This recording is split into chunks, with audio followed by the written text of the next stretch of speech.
খুব সাধারণ একটা খাবার যেটা আমার বাসায় একদিন দুই দিন পরই রান্না হয়। তো হ্যালো ভিউয়ার্স, আসসালামু আলাইকুম। আমি নীলা আপনাদের সবাইকে ওয়েলকাম করছি নতুন আরেকটা রান্নার ভিডিওতে। আর আজকে রান্না করব মুরগির মাংসের ভুনা। মুরগির মাংসটা দেখে বোঝা যাচ্ছে অনেকটা লোভনীয় হয়েছে। তো চলেন পুরো প্রসেসটা আপনাদের সাথে শেয়ার করি। আর এভাবে রান্না করলে খেতে কিন্তু বেশ লাগবে। প্রথমে আমি একটা পাত্রে মুরগির মাংস এবং আলু নিয়ে নিব। মাংসর পরিমাণটা যেহেতু কম, ছোট একটা মুরগি, সে কারণে আলুটা দিয়েছি। আর আমার বাসায় আলু ছাড়া কোনো মাংস পছন্দ না।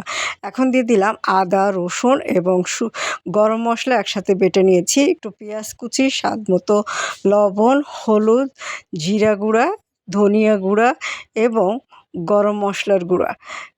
এই মশলাগুলো দিয়ে আমি হাত দিয়ে ভালো করে মাখিয়ে নিব এবং অল্প পরিমাণ শুকনো মরিচের গুঁড়াও দিয়ে দিলাম।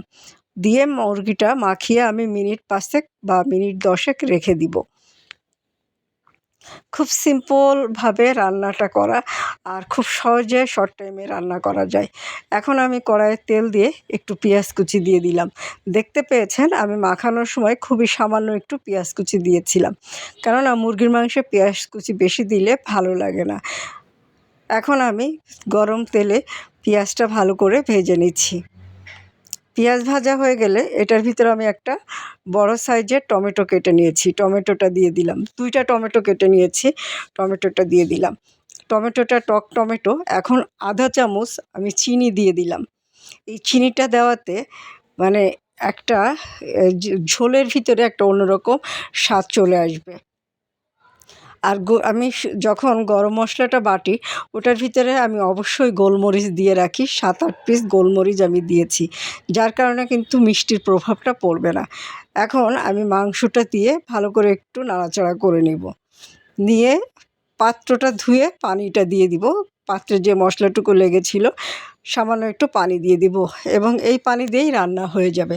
যাদের সময় কম, সময় বাঁচাতে চান, তারা এইভাবে রান্না করতে পারে। এখন আমি ঢাকনা দিয়ে ঢেকে দিব। 20 মিনিট জাল করব।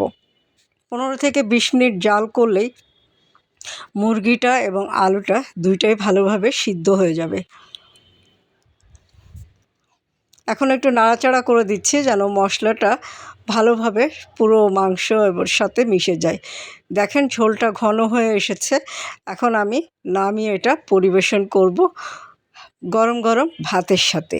আর এটার সাথে আমি অবশ্য ফ্রায়েড রাইস করেছিলাম বা সবজি ভাত করেছিলাম।